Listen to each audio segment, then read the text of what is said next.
First response tracks back to one paper, and one paper only, published in 2003 by the American College of Sports Medicine. Different authors, one was Matthew Redd, and the other one was Brad Albert, which is also a Boston peer review, happens to be a Boston peer review. And this is, I don't know about physical therapy, I'm not a physical therapist, so I don't know literature that what. By my side of the word, this is by far the most important paper. You can't consider yourself a strength and conditioning coach unless you've read, digested, and understood this paper.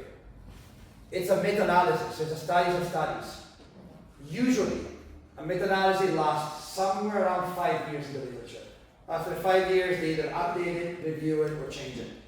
This meta-analysis was published in 2003, 23 years, hasn't changed yet. That's how good that meta-analysis is. It's the foundational work in our industry. If you don't know the content of this meta-analysis, you can't be a practitioner. You're going to fail no matter what you do. It's the most important thing. I'm a little biased, but I'm also very lucky that we work with the founder, but nevertheless, it's not my opinion, it's the field. Up until 2003, that's why this paper is so important. If you were to ask any member of the American College of Sports Medicine, which are all PhD, super smart people, crazy, brilliant geniuses, how to improve strength, before 2003, you would have gotten one answer only, and that was considered best practice. And the answer would be improve strength by doing 3 sets of 10, at 70% of water max, with 60 seconds rest. That was the answer. The scientific community would have agreed on this is the best way to improve strength, which we now know is going to improve hypertrophy, but doesn't necessarily improve strength. What Albert and Red did, they look at the literature and say, okay, like this is improving muscle cross-sectional area. What about if I really want to improve strength without worrying about hypertrophy? And they looked at 3 different variables: load, volume, and frequency. So how heavy I need to go, what's my volume, and what's my frequency to get stronger. So bottom line, what is the minimum amount of work I need to do to get stronger? Does that make sense so far? And they looked at effect size only. So if you go and look at the paper, you'll find 3 graphs that all look the same. You have effect size here, and then you have your main variable here. So let's say load. Then you have another graph that looks at effect size and has volume. And then you have another graph that looks at effect size and looks at frequency. And the common approach is that you have a minimum effect size that you're shooting for, which is 0.5. Below 0.5, that means there's no real effect size. So nothing is really working. We're okay so far? Okay. We don't need to know what effect size is, just follow along here. And they just looked at all possible combinations. So starting from load, they had like 30%, all the way to 50%, 70%, 90%, 100%. So how heavy do I need to lift? But what they found out is 2 things. If you're not trained, if you're untrained, if you're a beginner, your optimal load starts to be effective around 60%, peaks at 70%, and then it comes down and becomes no longer effective. So your best intensity zone is 60 to 70% if you are untrained, if you're a beginner, which perfectly matches with the rest of the literature, because we know that besides the first 2 or 3 weeks where adaptation is predominantly neuromuscular, so just coordination, at the beginning you're just getting stronger because your muscles are growing. So it makes perfect sense. However, once you start to get trained, meaning like now you've been exposed to resistance training for a while, your effect size starts to show up on the map at 70%. There's no effect size below 70% if you're trained. You don't get stronger with anything lighter than 70%. And you start getting much, much stronger at 80, you peak. And if you look at 90, so even heavier loads, it falls below that 0.5 threshold. So you don't need to go very heavy to get stronger. 80% is the sweet spot. 80% of water max is your sweet spot to get stronger if you're trained. Anything less than 70 wouldn't work. Anything above 90 doesn't work. 70 to 80 is the sweet spot. Volume. The way they measure volume is only looking at number of sets per exercise. And I explain later why. And same thing, there 1 set, 2 sets, 3 sets, and 4 sets. And the effect size, pretty much across the board, tends to be 2 to 3 sets for trained athletes, 3 to 4 for untrained athletes. Same trend. If you're a beginner, you're going to benefit from more volume because you're mostly promoting hypertrophy. But once you start getting some adaptation, 2 to 3 sets are plenty to get stronger. So far so good? The most important one is this one. That's the one that messes up with people quite a bit. Frequencies, how often do you need to train? They're 1, they're 2, and they're 3 times a week. If you ever worked in collegiate strength and conditioning, now things should start to click. If you look at 1 time a week, there's no lack of points on the graph. There is a point, but it comes out as an empty circle, which means that they couldn't find an effect size for 1 time a week. It has never been proved that training once a week makes you stronger, period. No matter who you are, general population or athlete, there's no effect size at once a week. And we have, in San Diego alone in our area, at least of those in strength and conditioning programs at the collegiate level that bring their athletes in the weight room once a week.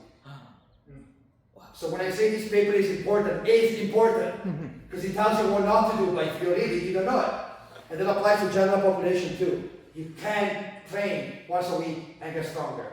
What you're doing, you're actually gigantically increasing the risk of injury because you expect your athletes to be able to do more, you ask them to do more, but they never adapt to it. So the risk of injury gets even worse as time goes by. Your greatest effect size is going to be at 2 times a week. And at 3 times a week, it actually decreases. So optimum is 2 times a week, but very, very heavy. The heavier you train, the more time you need to recover.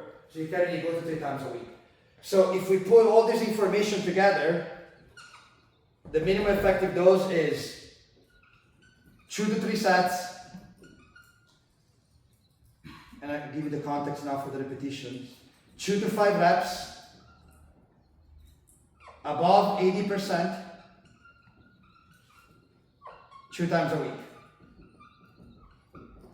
Remember what we said earlier, that heavy resistance training is important, it's the second best option. If you're doing anything less than that, no matter who you are, you're not training for strength. In 2026, so this year, the American College of Sports Medicine put out a new updated statement on the same meta-analysis. They only changed one thing. Everything else is the same. They just added one line at the bottom that said compound lift. Nothing else. Which means that, and we're going to get into that for a second, your best intervention will be with multi-joint movements. Doesn't have to be a squat, it could be a leg press, but still a multi-joint movement.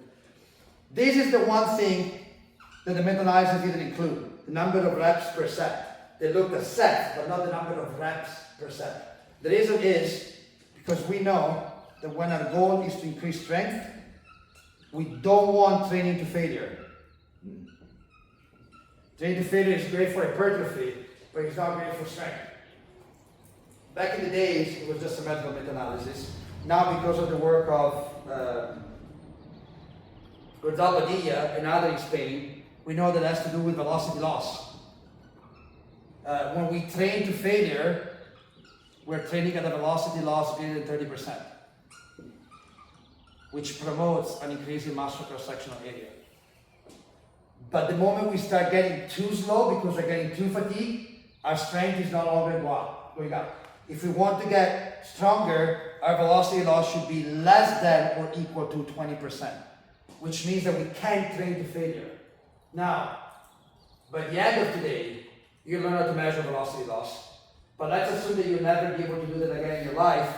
We know that the 20% velocity loss equals to roughly 1/3 of your repetition maximum as your repetition in reserve. And I'll explain that to you in a second. A lot of acronyms that you might not be familiar with. So, ideally, if I want to know exactly how many reps per set to do, I need to be able to measure velocity. If I can't, I can use this simple formula to know how many reps to do per set to make sure that I stay as close as possible to the 20%. How does that work? We need to start from low. So, where is it? Here, 80%. If I put 80% on the board, that's my low. What's the maximum number of repetition I can do at 80% to failure? How many reps can I do 80%? 10? 8 to 10. Usually you find 8 maximum. 8 to 10 is 100% correct. So if I put 80% on the bar, and if I do 8 reps, chances are I'm very close to failure. Which means chances are I have way more than 30% velocity loss.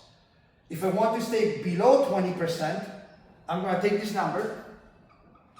So let's make it easy. Let's make the math with 10, okay? Let's assume I can do 10 repetitions. I'm going to figure out what 1/3 of that is, which is roughly 3. And I'm only going to do 7 repetitions. So I'm taking 1/3 of those repetitions as repetition in reserve. Does that make sense? So I'm pulling away 1/3 of the repetition that I think I can do to make sure that I keep my velocity loss under control. Does that make sense? You want another example? Yes. So if I go at 85%, that would be my repetition maximum would be 6. I can do 6 repetitions at 85% of our max. So I multiply this time roughly 0.7, so 2/3 of that, and it comes down to 4 repetitions. So that's the number of repetitions with 1%. So I'm taking 1/3 of them and I'm putting them away as repetitions in reserve. Does that make sense? So, and this, did someone took this yes? Said yes? Few people. That's in the NSCA textbook. They just don't explain you where it's coming from. They just expect you to know numbers. But that's where it's coming from. So if you have an option of training someone at 80%, you're not going to have them do 8 reps. You're going to have them do 6 reps or 5 reps. That's why the recommendation says between 2 and 5. Does that make sense? So far so good? So this part, that's our med. No matter who you work with, general population, athletes, elite level athletes, no matter if they're in season or off season, no matter if they're on vacation, that part is never going to go away from your program. There's not a single piece of evidence ever published that shows you can discontinue resistance training. The moment you take this away, your performance has to come down. There's a timestamp on it. What is med? Minimum effective dose. Okay? There's a timestamp to it. Like everything that we just covered here, the longest you can discontinue that without impacting performance is up to 21 days with a minimum of 50% of that volume in, which in our world is called taper. That's what taper looks like. But there's a timestamp to it. 21 days, 3 weeks. If you taper for longer than that, you're going to get weaker. If you're going to get weaker, you're going to lose performance. Does that make sense? So, if you play soccer and your season is 4 months long, you can't taper. There's no tapering in team sports. You taper for one event. You can taper for a season. Question? Do you know if the subjects of that analysis was predominantly male or female or both? Or? Heavily skewed toward males. Not all only men, but predominantly. Yeah, I'm curious if that would change a little bit with females. It might. Actually, it definitely does. Because women can tolerate a little more volume. So we expect the volume to be that bigger. taper could be kind of, I feel like I've seen a trend that taper is a little different and with Yeah, for for sure. females. That's just the best recommendation. Yeah, Okay, now last thing, and then we're going to go more into power. So this is called, we call it minimum effective dose for a reason, because it's the minimum. How do you think, and we're going to get that when we do program design, how do you think you have to change that over time? So let's say like, it's the minimum, so let's say you take a beginner. At the beginning they do a little bit of hypertrophy training and they get stronger, but now you need to start training them for strength. That's where you put them. You do 2 sets of 5 reps at 80% of squat twice a week. That's your program. When do you think that program is no longer be effective?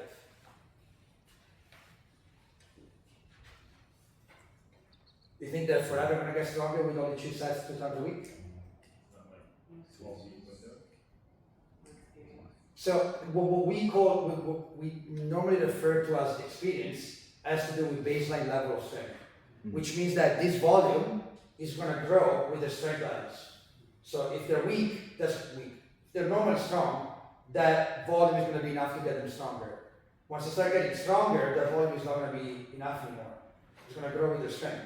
However, and that's where like the second meta-analysis published in 2005 comes in, and you can go look at it, but we don't have the time to do it.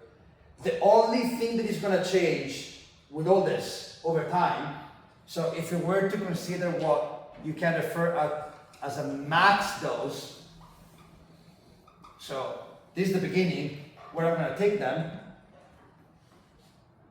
your number of repetitions is going to stay the same. So the sets are going to have the same number of repetition.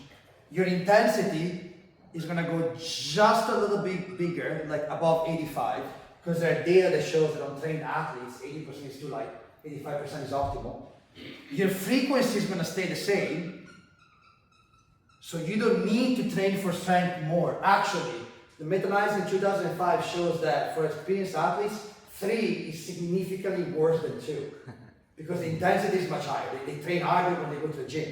But the one thing that changed massively is the volume of set. Now you need 8 to 10 sets per exercise to get stronger. It's gigantically different. Does that make sense? What we normally don't see, and we lifters experience a little bit of that, is that if your training only requires you to lift weights, that's easy. You go to the gym twice a week, you do your sessions, and you're done. But if your training in the gym requires like snatch, clean and jerk, plyometric, all that stuff, it's very difficult to do 10 sets of squat in one day. So they take that volume and from 2 days a week they split it into 4. But they're trying to get to the same goal, increasing the number of volume over time. Our lifter trains 4 times a week, not because they need to train 4 times a week, because they need to have enough time, space, and energy to feed in that volume without destroying themselves. Does that make sense? But that's the only, this is a minor difference. It's a 5% difference, but it's not like you're going from 50% to 90%. It's a little heavier, but it's a whole lot more volume. Like a whole lot more volume. So far so good? Any question? Question? Okay, now we have to address one little thing. How often are you retesting your benchmark, your 1RM? And that's exactly what I'm doing right now. So these 85%, let me create some space here because I need space now. So my 85%, let's say that I'm training you on day 1. That's my day 1. And your 85% of 1RM max corresponds to 200. 200. Okay? That's your load. As you train, so I give you the perfect volume, perfect exercise selection, everything. As you train, you're getting stronger. That 200 pounds is no longer correspond to 85%. So maybe on day 30, those 200 pounds that you still have on the bar are going to be 75% of water max. Which means that with everything being the same, now you're no longer training for strength. You're off where you're supposed to be. So what we need to include is an objective way to progress that load based on metrics that we can rely on. And we're going to be using DBT the second part of the morning to do that. So this is, in essence, progressive overload.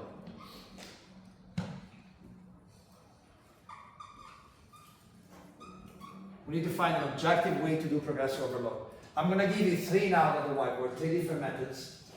And you can choose whatever one you want. The second one is probably the most accurate, but requires you to add and know how to use velocity-based training, which you will the other day, but it might not be the same thing for when you go back to your clinics. So you have 3 methods, and they're all a variation of what the NSCA refers to as the 2x2 rule. Have you ever seen that? A textbook? You know what that means? Can you explain that to me? That, not just in the United States, worldwide, that is considered to be the objective way for progressive overload. Do you know what that means? Isn't it like at the last set, you can do 2 extra reps and 2 consecutive sessions and you can progress? It's 2 more reps every set for 2 consecutive sessions. So I bring you in today, I put 200 pounds, and you do 6 reps. In a month, for 3 sets. In a month, you do 3 sets of 8 for the first time. So you've done 2 more reps at every set for the first time. If you can do that 1 more time, then I can bump up the weight. Okay? Does that make sense? That's how we do progressive overload. Textbook stuff. This rule only comes from statistics. There's no study behind it.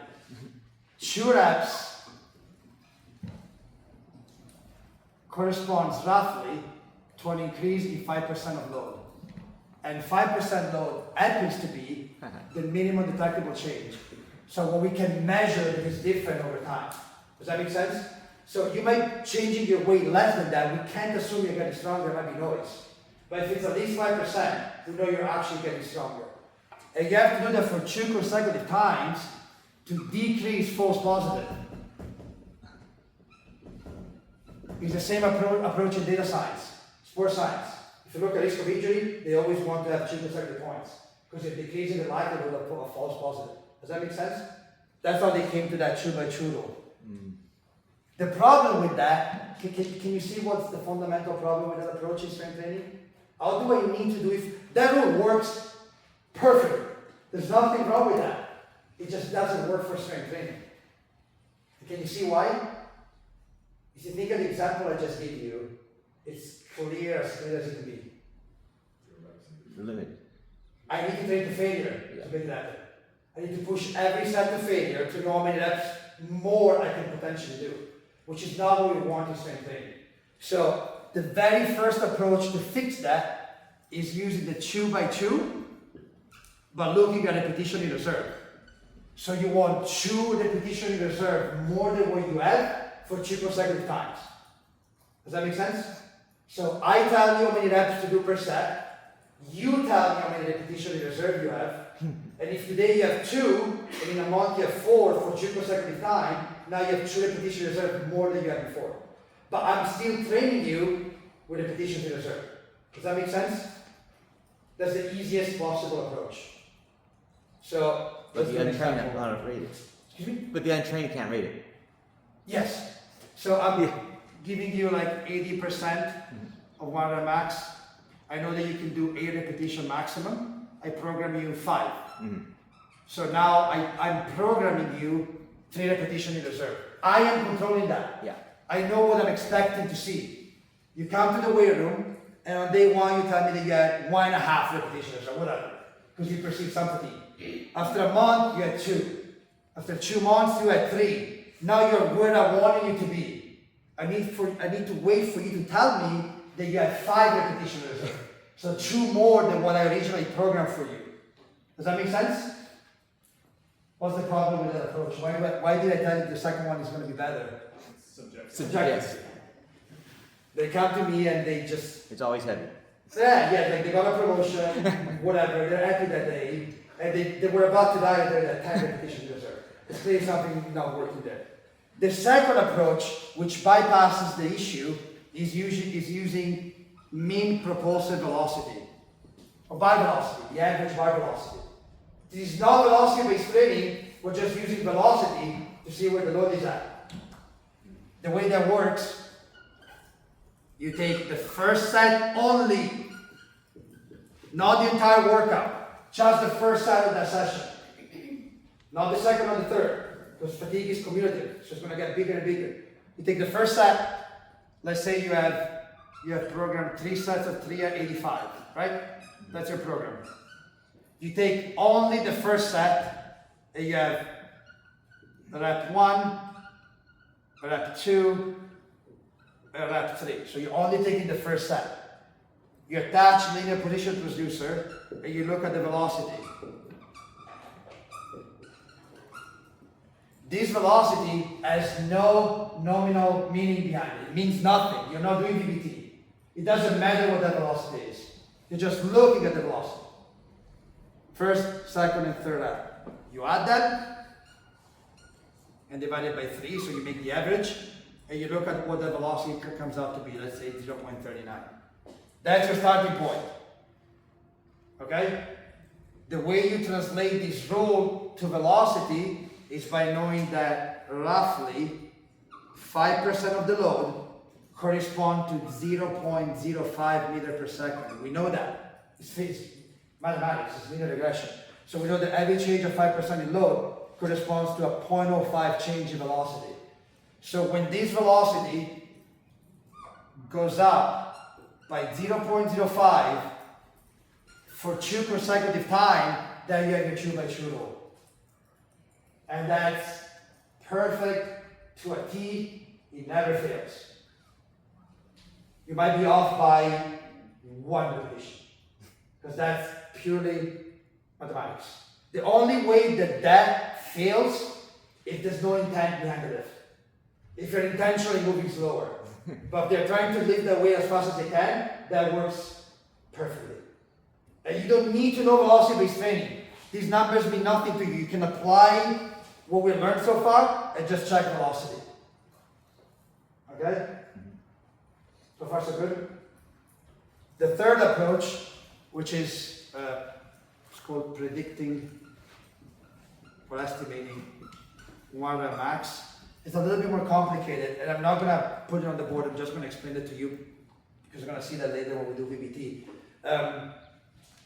The way it works is that for every lift, you take the first set, just like we did here, so this hasn't changed, but you also add 1 set in the warm-up, a 50% of water max, and you also measure the velocity for that set. So you need 2 points to make it work. So let's say you're doing squat, you start your warm-up. As you do your warm-up, once you get to 50% of water max, you stop for a second, you attach the linear position transducer, you ask them to move it as fast as possible, and you measure that velocity.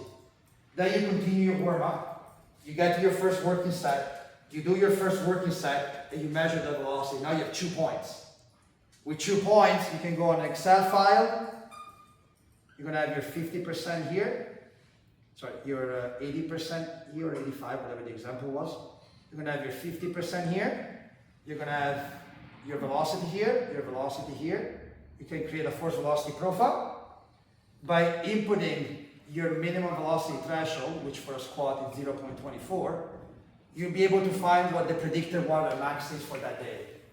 Any app does that for you. If you're familiar with velocity-based training, the app will do that for you. But you need to create the system though. So every time, you have to measure 1 set in the warm-up, and then the first set of the session.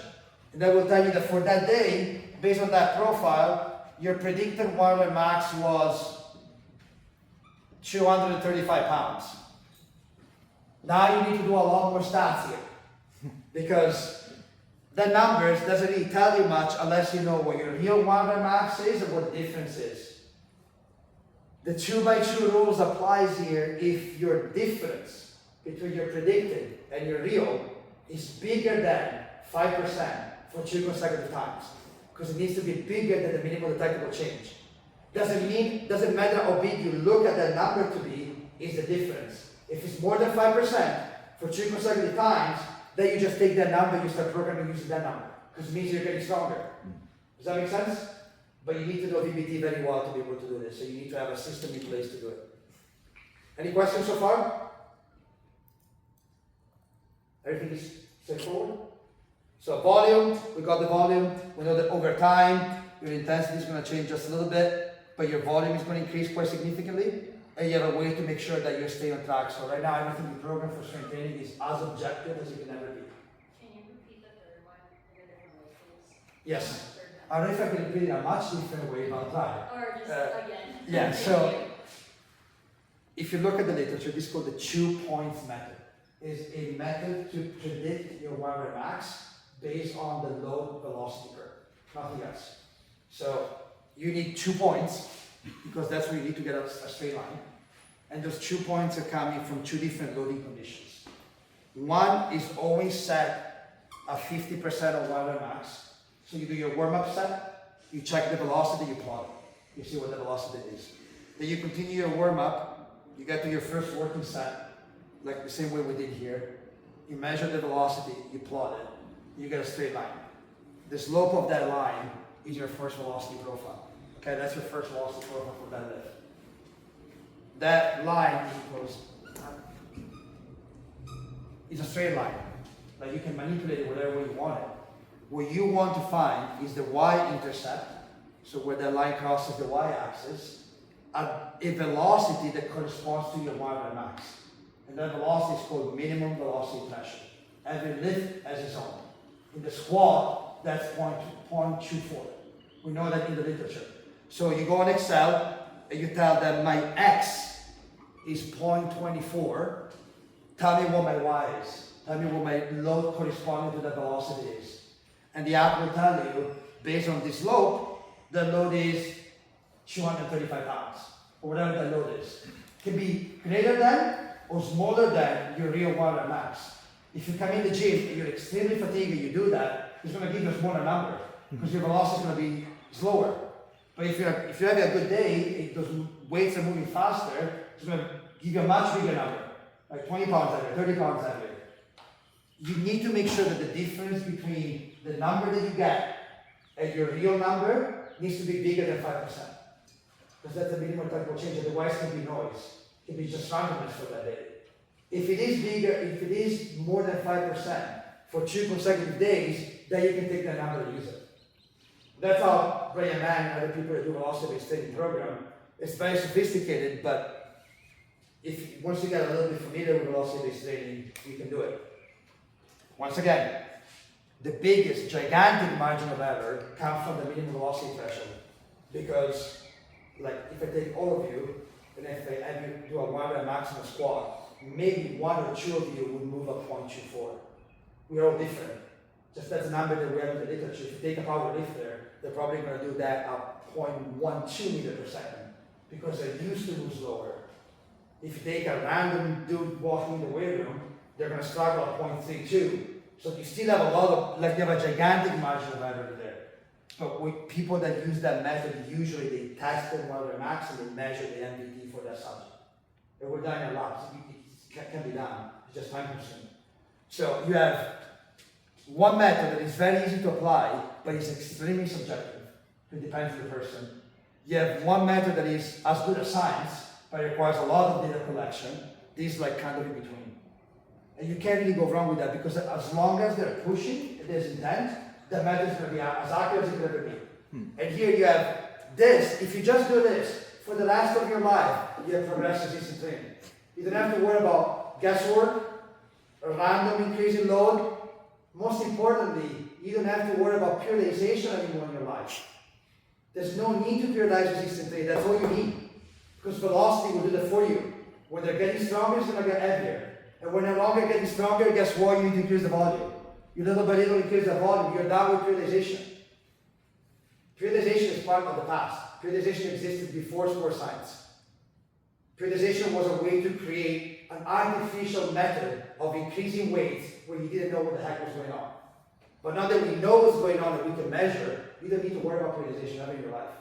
What you need to know is training, tapering. Training, tapering. There's no off-season, in-season, it's just managing fatigue. Okay? Any questions so far?